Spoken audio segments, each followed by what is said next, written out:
Alors bonjour tout le monde, je suis en compagnie de Dominique Labelle, physiothérapeute. Bonjour, bonjour. Stéphane Fournier, physiothérapeute. On continue donc à la partie traitement, exécution des techniques d'antériorisation et de postériorisation sacro-iliaque le plus simplifié possible. Donc, on a vu précédemment que Sébastien avait une iliaque postériorisée à droite. Et vous pouvez voir que Sébastien est un athlète, il a un gros gabarit. Donc, on va vous montrer une technique qui me permet d'être plus efficace, de bien forcer chez un athlète de ce poids-ci. Donc, on a installé Sébastien ici au bout de la table avec son iliaque droit sur la table ici, la jambe gauche comme ça ici, confortable. Et je peux faire mon glissement au niveau sacro-iliaque à droite dans cette position-là. Je vais donc induire un glissement qui est antérolatéral au niveau sacro-iliaque à droite. Je m'installe de cette façon-là. L'épine ici, postéro-supérieur. Je vais un petit peu plus en interne comme ceci. Et je peux faire mon glissement comme ceci, antérolatéral. Ça va comme ça. Je m'installe ici. Il faut faire attention de ne pas être trop en latéral. Certaines personnes peuvent bouger des tissus mous comme ça. Donc, il faut vraiment gérer à l'épine ici au niveau médial pour vraiment faire mon glissement comme ceci. Et je fais de cette façon-là. Fait que l'idée, en fait, c'est de s'assurer que le patient est en fin de mouvement.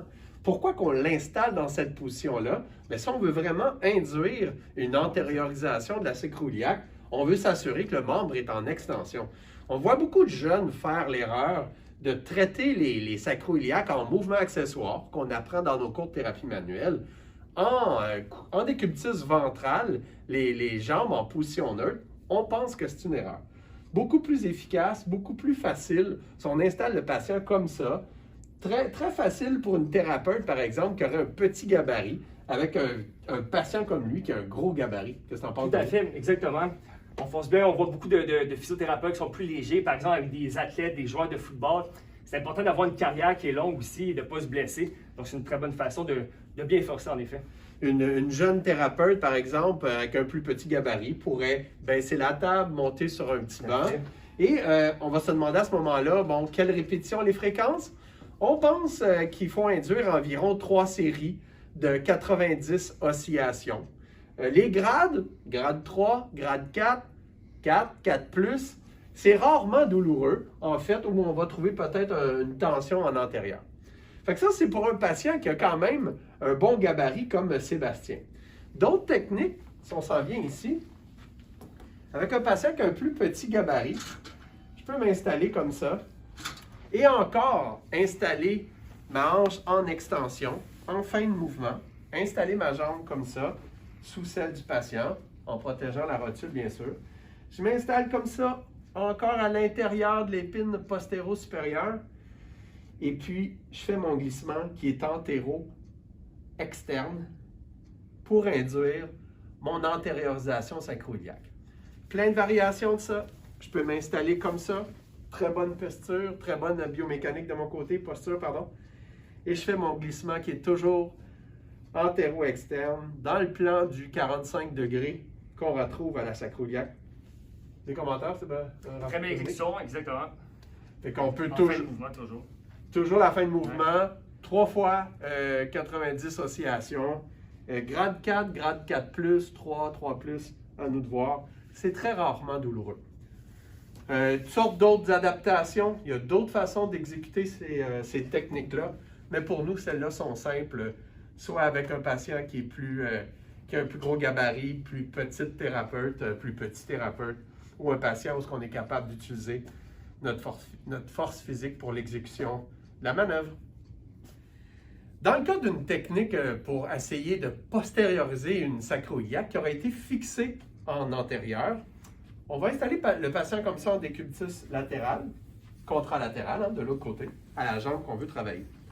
Il va s'approcher sur moi comme ça. Je vais installer ma main forte en une rotation interne de l'épaule très prononcée pour venir chercher mon ischion. Et ma main qui est sur l'épine iliaque antéro-supérieure, elle va donner à peine un 25% de la force. Ça peut être très inconfortable ici. Fait que c'est elle qui fait le gros travail.